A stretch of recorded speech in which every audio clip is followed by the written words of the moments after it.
Check out the latest highlights from the Nourishing You podcast.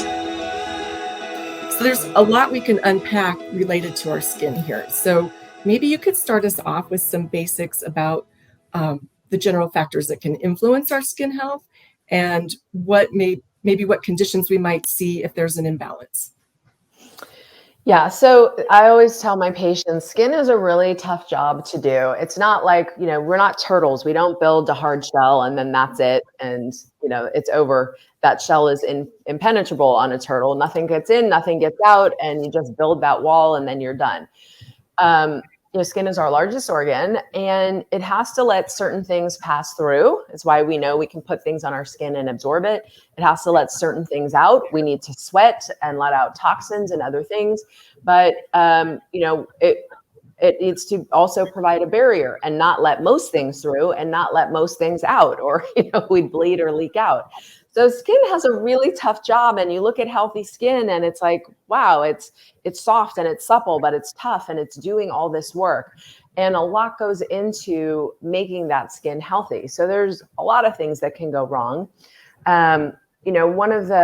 There's kind of what's happening on the inside and what's happening on the outside. Now, I think because we can see and feel skin, a lot of people, and even conventional dermatology is like, let's attack it from the outside. Let's just put things on the skin. And while that's true, what's up here is really kind of dead, these top layers of the skin. So from a naturopathic and a holistic perspective, when I think about skin health, I'm thinking about the skin being built healthy from the inside out. And so there's a lot that goes into that. There are genetics, for example. There's something called filaggrin, which is a protein in skin. We call it the master skin regulator, the skin barrier regulator. And so that sounds pretty important for skin, and it is. It helps to make something called natural moisturizing factor. Not surprisingly, natural moisturizing factor helps keep healthy, supple, moisturized skin. And what we found is that a lot of people, for example, with eczema, or a condition called keratosis pilaris, which we kind of colloquially call chicken skin. It's like little bumps on the back of the arms and sometimes the thighs or the tush. These people have a filaggrin gene mutation. Now, this doesn't mean that they're doomed to have eczema or keratosis pilaris for the rest of their life, but they are more susceptible to it. And we actually definitely see both eczema and keratosis pilaris run in families, and a lot of times those conditions run together. So those are the kind of things we might be looking out for. Now, we can't change genetics, so we're not going to be able to change the genes. But when we look at things that help produce filaggrin and keep this process healthy, we know that there's certain amino acids that are involved, like L-glutamine and L-histidine. So in patients who are having trouble, I can supplement them, or we can eat foods rich in that. Collagen is a big one, right? We know that collagen is a major protein in the body and super important in skin and healthy skin. And there's been a lot of questions about, can we supplement with collagen to improve skin from the inside out? Because the scientific argument was, well, you're taking this big protein, collagen, and you're eating it, so you're going to break it down. And how is that helping then to build your own collagen? But as it turns out, it does. And there was just last year a meta-analysis and systematic review, which is when researchers look at a lot of different studies out there on how collagen impacts skin. So we're not just looking at one study and one set of researchers. We're trying to kind of collate, okay, all these people did tests on their own. What were the results? And the results showed that supplementing with collagen seems to help. It decreases wrinkles, it improves skin hydration. So that has been super interesting to see the scientific evidence. I think in the kind of integrative or holistic space, we've been supplementing with collagen and feel like it gets good results, but we actually have some data to back that up now. And then, of course, topically, there's a lot that does go into skin health for sure. It's our largest organ. It's interfacing with what I call outside world all the time, right? The job of our skin is get out there and defend us, be our front line against everything we're going to come into contact with.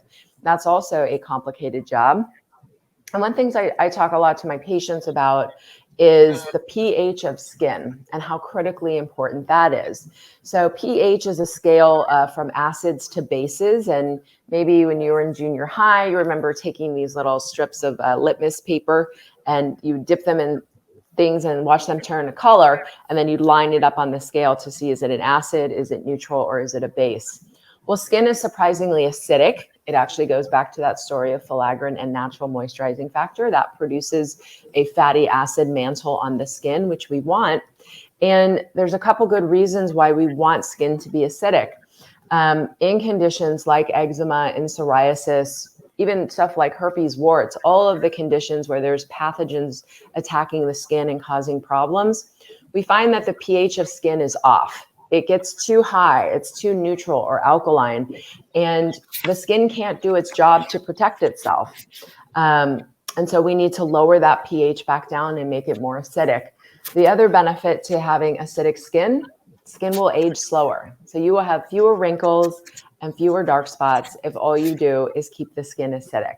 And there's a lot of gorgeous botanicals out there, things like aloe vera gel, hydrosols, apple cider vinegar, teas. These are natural, healthy substances that we can use to make the skin acidic, repair skin. They're anti-aging, and they can help fight skin disease. So there's just so much that goes in to skin. And we didn't even talk about diet yet, but we can get into the factors of diet that impact skin health as well. If you enjoyed this short episode, check out our full library on our NAMP YouTube channel, where you can catch up or learn more.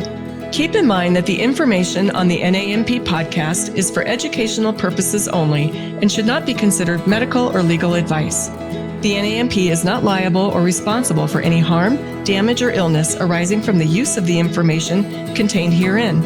By listening to the information on this podcast, you agree to defend, indemnify, and hold harmless the NAMP and all agents. Copyright NAMP, all rights reserved.